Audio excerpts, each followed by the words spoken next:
Hello my dear students, welcome all of you in our PPS video lecture series. I am Professor Bhumi Patel from LG Institute of Engineering and Technology, and our second unit is already started, and the topics operators, the different operators, that is arithmetic, relational, logical, assignment, increment, decrement, then bitwise, these all the operators we are completed. Only the last one is remaining, that is a special operator that we will discuss today. So move to that special operators, and it consists of two different operators. First is a size of and second is a comma operators. So let's first understand the size of operator. The size of operator is used to find the number of bytes occupied by the variables in a memory, and for that first you have to remember the data types theory, that integer occupies 2 byte, float occupies 4 byte, like that. So how this operator works, for that we have to use the syntax like size of, then inside brackets you can pass variable or a data types. Here in our example we take one variable, that is integer a. Now why it is integer? Because the size of operator gives only the integer value. Why? Because 2, 4, 8, it not given any float value. That's why taking one simple variable integer a. And a equals what? Our operator, that is size of, and inside bracket we pass the data type like integer. So what is the output of this program? Size of integer means integer occupies 2 bytes, that's why the a has a value 2. But suppose if you change, instead of integer data type is float, then answer is change. Clear? So the output of this program is what? A equals, or we can say that size of integer equals 2. But if you want float data type, then a becomes 4 and our output is change, like size of float is 4. So this type of data types you can check. But instead of data type, if you want to check for a variables, then what you can do? Simply add one variables, like integer a is there, so add another, that is b, and simply put size of in bracket b. So what happened? The b is nothing but same integer kind of data, so it gives the same answer, a equals 2. Clear? So you can use variable or a data type in a size of operators. Now move to the second, that is a comma operators. This operator is used just to link the related expressions together. How it is possible? Understand with one simple example. Simply here I am making the coding for addition of two numbers. Then what happened? In a declaration part, if you remember, we are assigned the value of input variables like a equals 10, b equals 20, something. But this type of declaration we can change. In a executable part also you can add that initialization portion using these comma operators. How? So simply take the example. Here p is nothing but our output variables, and p equals, in a bracket we are taking x equal 10, y equals 5 and x plus y. So here the initialization assign the value is not in a declaration part, but it is with the expressions. So this type of expression you can combine using comma operators. So what is the output of it? X plus y means x is 10 and y is 5. So answer is 15, that is stored in a variable p, and simply print the answer, addition equals 15. So this is the use of comma operators. Here our operator theory is completed. I hope you guys understand this very well, and this is a very most important topic. So please learn it very well. And now move to the very different topic, that is a type conversion. According to the theory title, type is nothing but our data types, integer, float and alls. Now if you want to convert from one data type to another data type, then we have to use this theory, that is type conversion, and it is mainly categorized in a two different part. First is a implicit conversion and second is a explicit conversion. Let's understand in a details. First, implicit conversion. Implicit conversion converts lower data type into higher data type by the compiler. So here user have to perform any operations? No, it is automatically done by the compilers. That's why it is also known as a automatic type conversion. And what is the meaning of lower data type and higher data types? If you remember the size of each and every data types, 1 byte is there, 2 byte, 4 byte, 8 byte. So short integer has a 1 byte, then integer has a 2, float has a 4. So lower data type, that is short integer, is lower compared to integer because it is requires 2 byte. Same way integer is lower than a float because it occupies 2 byte and float occupies 4. So likewise that we have one sequence to perform any implicit conversion, and that is this. First is a short integer, then integer, after that unsigned integer, then long integer, after that unsigned long integer, and then float, double and long double. So likewise that the compiler converts from a lower data type to higher data types. Understand with one simple example of division operations. For that, first we are declaring two variables, integer a equals 9 and b equals 2. These two values are nothing but our input, and we want to find the division of it. So obviously the answer is in a float value. For that we are declaring second variable, that is float c. C is nothing but our output, and for that we are writing the formula c equals a divided by b. That is very simple. But what is the problem in this case? When you are applying implicit conversion, a is integer and b is also integer, so the final answer is in a integer form, and that is converted into float because our output is in a float. So 9 divided by 2, the answer is 4 because it is in a integer part, not in a float part. And then you convert it in a float, then what happened? It's simply putting after point the 0 0 0. So our output is what here? The division equals 4.6 times 0. But it is a correct output?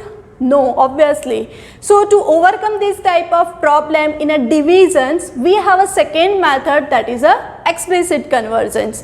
Here our explicit conversion is not an automatic conversion, but it is forcefully done by the user to convert from one data type to another data type. And how it is possible?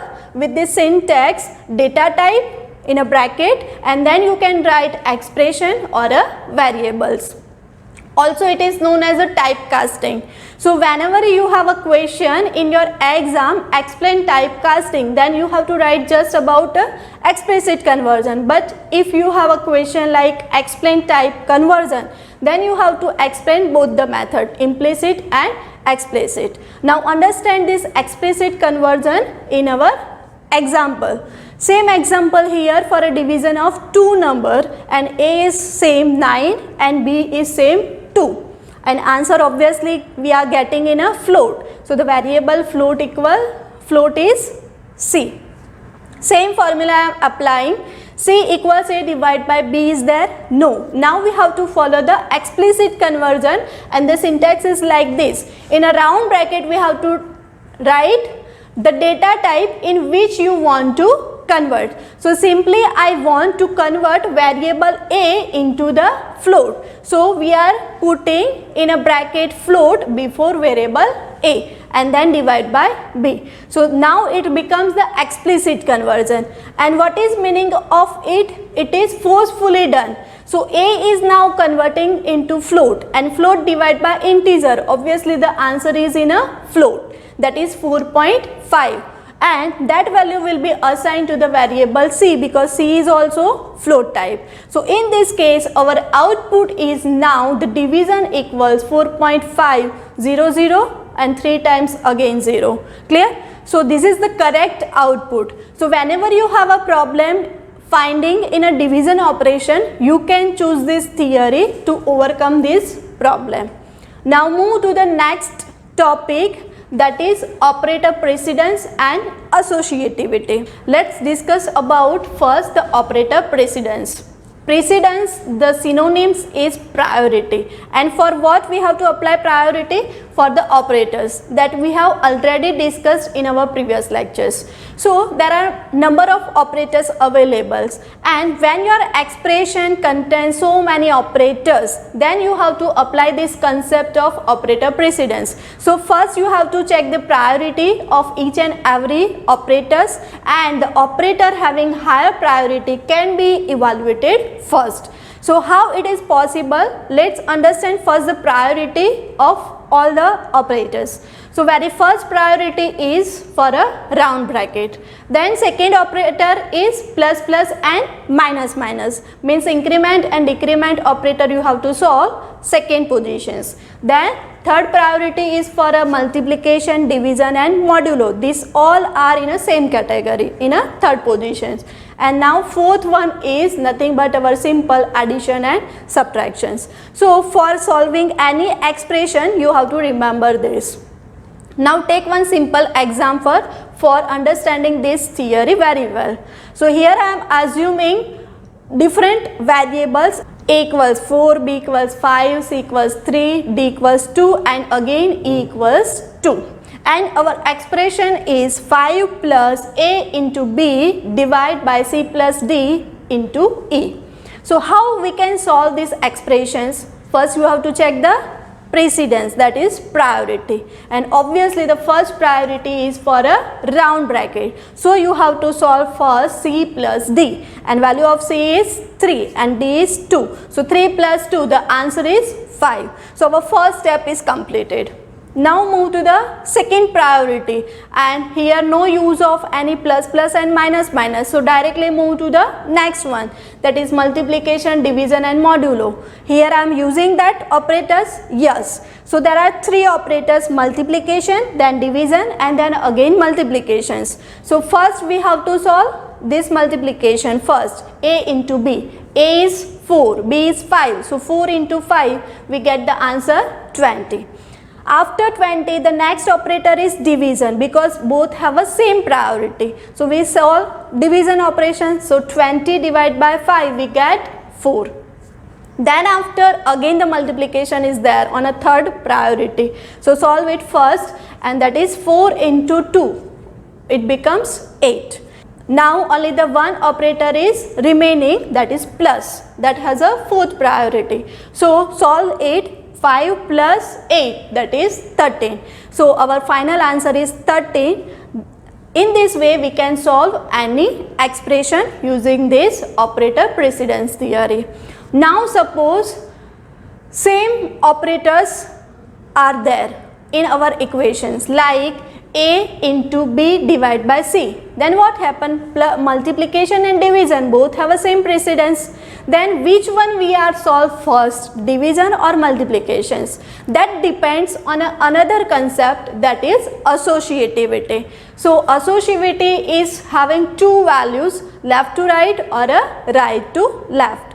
For different operator it is change. So here I am taking the simple example for additions. So addition have a associativity left to right. So in this case, suppose I have 2 plus operations, a plus b plus c, or we can say that 2 plus 3 plus 4. Then which one is executed first? Because of both have a same precedence, we have to check associativity, and that is left to right. So first we have to solve 2 plus 3, and then that answer will be again plus with the force. Clear? Same another example for a assignment operator. So assignment operator have now different associativity. It is not left to right, but it is a right to left. So same example, a equals b equals c, or we can say that x equals y equals z. Then what happened? How it is evaluated? First we have to start from a right hand side. So first y equals to z is assigned, and then that value will be assigned to x. Clear? So this all about the operator, precedence and associativity. I hope you guys understand this concept very well. In next video session, we learn about the theory, that is execution of C program, or we can say that the life cycle of C, and some more practicals about this chapter. Thank you so much. If you like this video, then thumbs up. If you think this video will help some of your friends, then do share this video with them.